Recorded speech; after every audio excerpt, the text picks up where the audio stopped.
Bendiciones, mis queridos hermanos y hermanas en el Señor. Mi nombre es Ariel Céspedes Vargas y hoy, 15 de marzo, la Iglesia celebra el día de Santa Luisa de Marillac. Escuchemos qué podemos aprender de su vida. Santa Luisa fue la fundadora de las Hermanas Vicentinas. Nació en Francia el 12 de agosto del 1591. Huérfana a los 14 años, sintió un fuerte deseo de hacerse religiosa, pero su delicada salud y su débil constitución no fue admitida por eso. Un sacerdote le dijo: «Probablemente nuestro Señor te ha destinado a formar un hogar».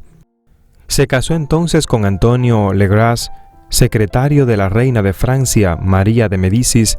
Dicen sus biógrafos: Luisa fue un modelo de esposa. Su bondad y amabilidad logró transformar a su esposo, que era duro y violento, y hasta obtuvo que su casa todos rezaran en común las oraciones de cada día. Dios le concedió un hijo al cual amó de tal manera que San Vicente le escribió diciéndole: «Jamás he visto una madre tan dulce como usted». Y en otra carta le dice el santo: «Qué felicidad nos debe tener el pensar que somos hijos de Dios, pues nuestro Señor nos ama con afecto muchísimo más grande que el que usted le tiene a su hijo. Y eso que yo no he visto en ninguna otra madre un amor tan grande por su propio hijo como el que usted tiene hacia el suyo». A los 34 años quedó viuda y entonces decide hacerse religiosa. «Ya he servido bastante tiempo al mundo», exclamó, «ahora me dedicaré totalmente a servir a Dios». Claro está que en la vida mundana que había tenido se había comportado tan sumamente bien que los que la conocieron estaban de acuerdo con afirmar que lo más probable es que ella no cometió ni siquiera un solo pecado mortal en toda su vida. Esta santa mujer tuvo la dicha inmensa de tener como directores espirituales a dos santos muy famosos y extraordinarios guías de almas: San Francisco de Sales y San Vicente de Paúl. Con San Francisco de Sales tuvo frecuentes conversaciones espirituales en París en 1618, 3 años antes de la muerte del amable santo. Y con San Vicente de Paúl trabajó por 30 años, siendo su más fiel y perfecta discípula y seguidora. San Vicente de Paúl había fundado grupos de mujeres que se dedicaban a ayudar a los pobres, atender a enfermos e instruir a los ignorantes. Estos grupos de caridad existían en los numerosos sitios en donde San Vicente había predicado misiones, pero sucedía que cuando el santo se alejaba, los grupos disminuían, su fervor y su entusiasmo se iba apagando. Se necesitaba a alguien que los coordinara y los animara.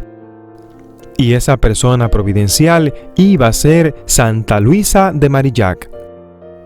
Cuando Luisa se ofreció a San Vicente para coordinar y dirigir sus grupos de caridad, el santo se entusiasmó y le escribió diciéndole: «Vaya, en el nombre del Señor, porque Dios la va a acompañar, que Él sea su fuerza en el trabajo y en su consuelo y en sus dificultades, que Dios la fortalezca». En aquellos tiempos, los viajes eran muy penosos y peligrosos, los caminos eran largos, las comidas malas y los alojamientos sumamente incómodos.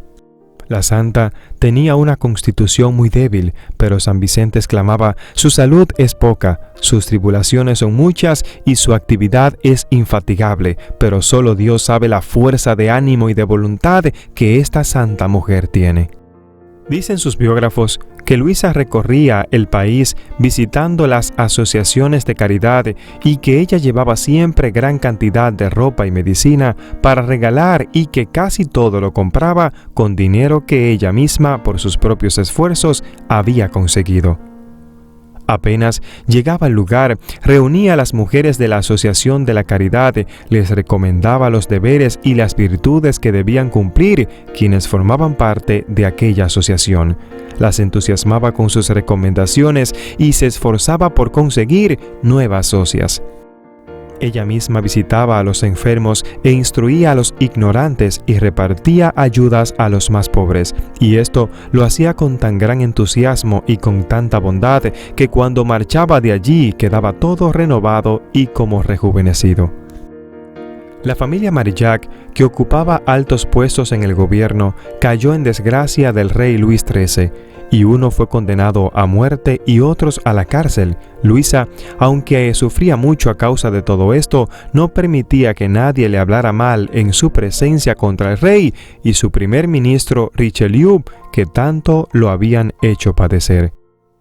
En 1633, el 25 de marzo, las primeras 4 jóvenes hacen votos o juramentos de pobreza, castidad y obediencia, bajo la dirección de Luisa. Así nació la más grande comunidad femenina que existe, las Hermanas Vicentinas, hijas de la caridad.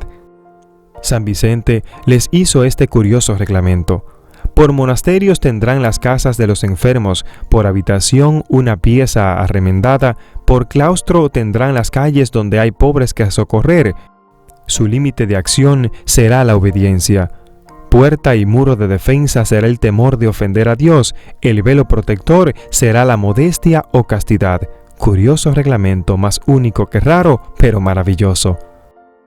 En aquellos años de 1633, Francia estaba pasando por una situación dificilísima de guerra, miseria, ignorancia y abandono. Fue entonces cuando, guiadas por el incansable San Vicente de Paúl, las hijas de la caridad se dedicaron a colaborar en todos los frentes posibles para socorrer a los más necesitados. Santa Luisa consiguió una casa grande y allí reunía a los pordioseros y los ponía a trabajar. Consiguió otra casa y allí recogió a los locos o enfermos mentales, y a base de una buena alimentación de medicina y de mucho cariño, con sus religiosas los atendían esmeradísimamente. Y con esto lograba que muchísimos casos pudiesen recuperarse. En 1655, el arzobispo de París le concede la aprobación de la nueva comunidad, y San Vicente reúne a sus religiosas y les dice: de hoy adelante, llevarán siempre el nombre de hijas de la caridad. Conserven este título que es el más hermoso que pueden tener.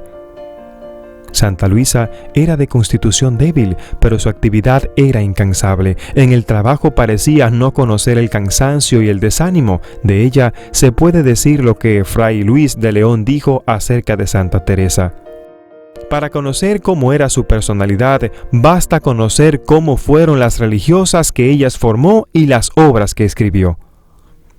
13 años antes de que ella muriera, dijo San Vicente, la hermana Luisa, por su gran debilidad y agotamiento, ya debería haber muerto hace 10 años. Al verla, parece que hubiera salido de una tumba. Tan débil está su cuerpo y tan pálido su rostro, que sin embargo trabaja y trabaja sin desanimarse y sin dejarse vencer por el cansancio. San Vicente no pudo asistir a su santa discípula en la hora de la muerte porque él se hallaba también muy enfermo, pero le escribió una nota diciéndole: usted se va adelante hacia la eternidad, pero yo la seguiré muy pronto, así que allá nos volveremos a ver. Y así sucedió. El 15 de marzo de 1660, después de sufrir una dolorosa enfermedad y una gangrena de un brazo, la gangrena corroe los tejidos. Murió santamente, dejando fundada y extendida la más grande comunidad de religiosas. San Vicente murió el 27 de septiembre de ese mismo año. Las 33.000 religiosas vicentinas o hijas de la caridad tienen más de 3.300 casas alrededor del mundo. En la casa donde está sepultada su fundadora en París, allí mismo sucedieron las apariciones de la Virgen Milagrosa a la vicentina Santa Catalina Laboure. Véase su historia el 27 de noviembre. Las religiosas fundadas por Santa Luisa se dedican exclusivamente a obras de caridad y les ha sucedido algo muy especial. Contrariamente a lo que ha ocurrido en otras comunidades, las hijas de la caridad siempre han permanecido al servicio de los pobres en hospitales, asilos, orfanatos, manicomios, casas de beneficencias. Quiera Dios que continúen siendo fieles perpetuamente a su santo carisma y a su llamado. Es por eso que hoy es el día de Santa Luisa de Marillac. Mis queridos hermanos y hermanas en el Señor, hoy es un día para que nosotros, aprendiendo de la vida de Santa Luisa, también nos preocupemos por aquellos que sufren, por aquellos que están en el manicomio, en los hospitales, por aquellos que están en las calles sufriendo. Hoy es un día para nosotros reconocer que debemos hacer algo, que debemos ir a las clínicas a orar por los enfermos, que tenemos que visitar a un enfermo. Imagínate que llegues hoy al hospital y le lleves de comer, de cenar, de desayunar a uno de esos que están en el hospital. Te aseguro que eso no se queda sin paga, porque Dios siempre bendice al dador alegre. Hoy es un día para nosotros hacer obras de caridad, para ayudar a los necesitados. Hermanos y hermanas, tú y yo tenemos un llamado y es de caridad. Tú y yo debemos hacer el bien a los demás. Muchas veces solo nos preocupamos por nosotros, y la misma palabra dice que el que se encarga de las cosas de Dios, el mismo Dios se va a encargar de lo nuestro. Que Dios te bendiga, que Dios te guarde y que Él que se encarga de lo tuyo, permita que tú te encargues de lo de Él. Bendiciones. Gracias por escuchar a Ariel Céspedes. No olvides compartir y suscribirte en este canal.